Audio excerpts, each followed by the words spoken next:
সেদিন সকালে ছিল আমাদের একটা দাওয়াত, সেটা ছিল আর্মি গলফ ক্লাবে।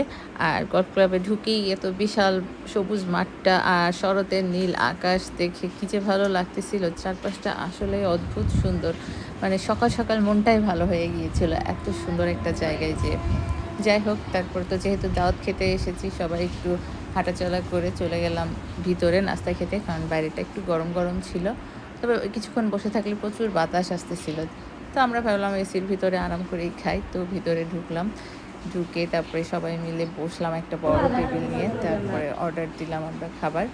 আমরা যে যার পছন্দ মতোই অর্ডার দিয়েছি। যে আমাদের হোস্ট ছিলেন সে বলছে, আমার কোনো সমস্যা নেই, তোমরা যা খুশি অর্ডার দিয়ে খাও। তো মোটামুটি সবার সিদ্ধান্তে সবাই যেগুলো খেতে ইচ্ছা করলাম সেগুলাই অর্ডার দিলাম। তাছাড়া এখানকার খাবারগুলো বেশ ভালো ছিল, খুব টেস্টি। আবার দেখলাম দামটাও বেশ রিজনেবল, খুব ভালো লাগলো। বাট এখানে তো সবাই ঢুকতে পারে না, এটাই সমস্যা। সবগুলো আইটেমই অনেক মজা ছিল। আমি যেহেতু একটু ভিডিও করি তাই একটু ভিডিও করে নিচ্ছিলাম। আর এই যে সবাই মিলে খাওয়া শুরু করছে, আমি একটু ভিডিও নিয়ে খেতে একটু দেরি হয়ে গেল।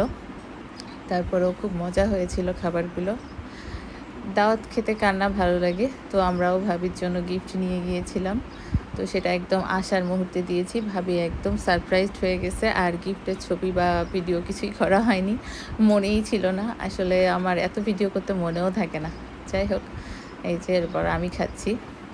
সবগুলো আইটেমই বেশ ভালো ছিল আর খুব হেলদিও লাগলো আমার কাছে। আর ডিমটা বিশেষ করে, এই মামলেটটা চিজ ছিল ভিতরে, আবার মাশরুম ছিল। খুবই মজা ছিল মামলেটটা, আর অনেক বড় সাইজ। এই একটা মামলেট খেলেই মনে হয় পেট ভরে যায়। মানে সকালের নাস্তাতে আমরা তো বুঝিনি এত বড় মামলেট হবে।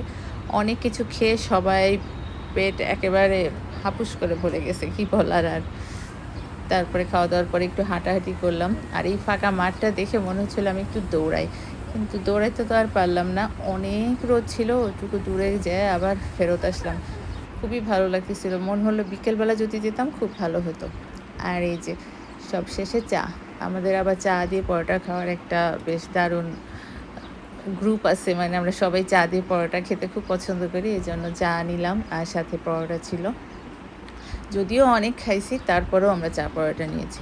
মানে জায়গা নেই পেটে, তারপরেও লোভ সামলাতে পারি না আমরা, এমন অবস্থা।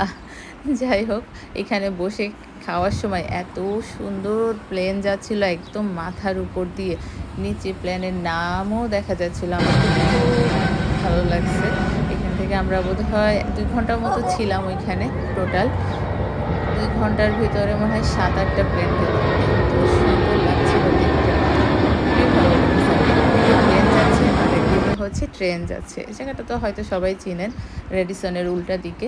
খুবই ভালো সময় কাটালাম সবাই। থ্যাঙ্কস সেই ভাবিকে যিনি আমাদের ইনভাইট করেছিলেন। সবাই ভালো থাকবেন, সুস্থ থাকবেন, আমার সাথেই থাকবেন। আল্লাহ হাফেজ।